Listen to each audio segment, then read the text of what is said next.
Hi everyone! We've put together an interesting video for you. Let's take a look.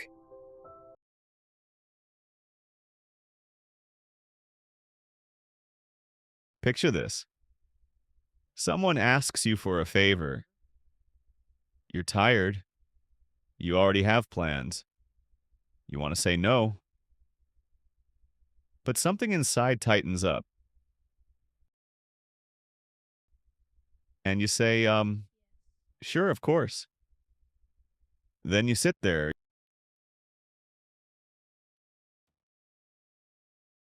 feeling irritated. At yourself. At the person who asked. And you think, why couldn't I just say no? Again? If that sounds familiar, this one's for you. Saying no is not rude. It's not selfish. It doesn't mean you're a bad person. It means you're taking care of yourself. On Nahan today, we're going to break down why saying no feels so hard and how to do it without blowing up your relationships and without betraying yourself. Where does guilt come from? From the time we were kids, most of us were taught to be agreeable. Be a good boy. Don't upset your mom. Share. Don't be selfish. We grew up in environments where helping was praised and refusing was punished, and that lesson got buried deep inside. When we say no, the brain fires off an alarm. You did something wrong. We're afraid people will judge us. We're afraid of losing relationships. We're afraid of coming across as cold or uncaring. So we say yes. Over and over, even when it costs us. But here's the thing. When we say yes out of fear, we're not actually helping. We're just avoiding discomfort. And we're paying for that. With our time, our energy, and our well-being. What happens when we can't say no?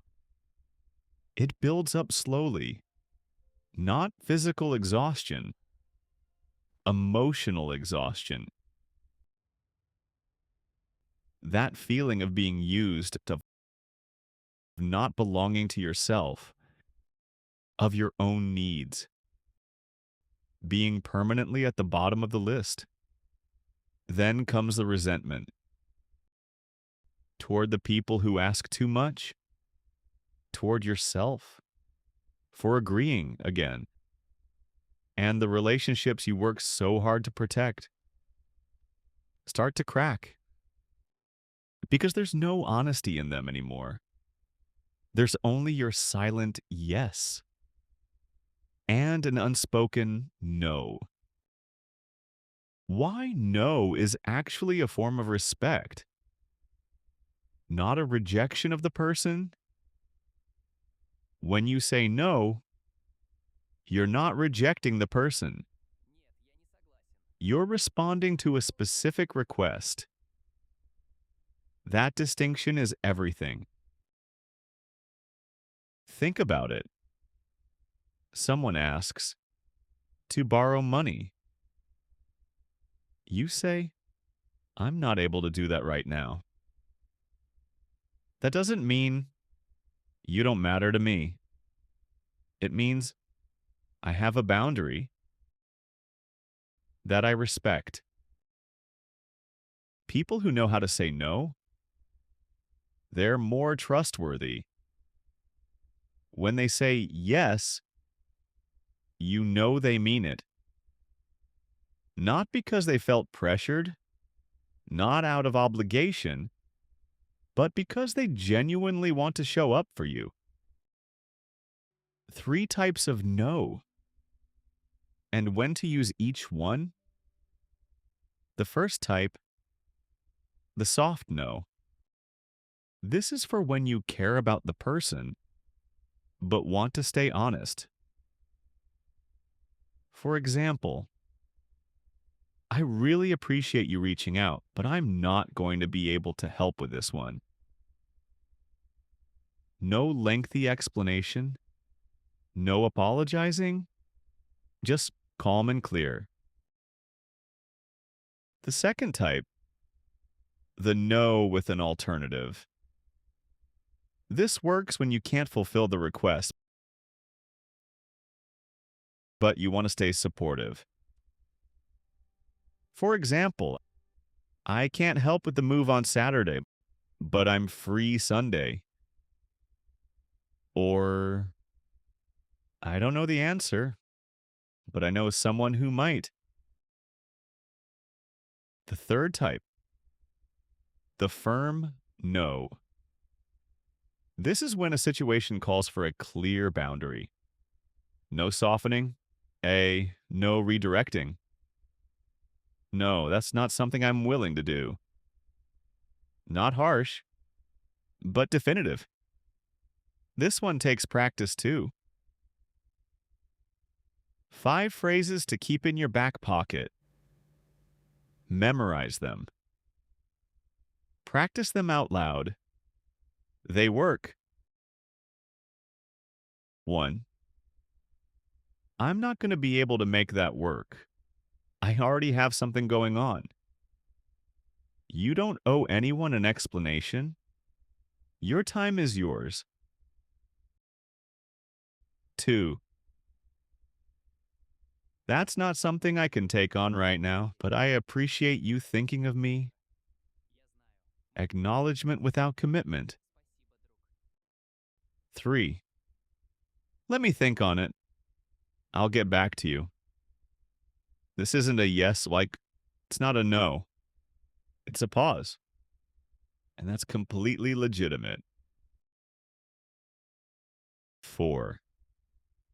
I'm just not in a place to take that on right now. Honest and straightforward.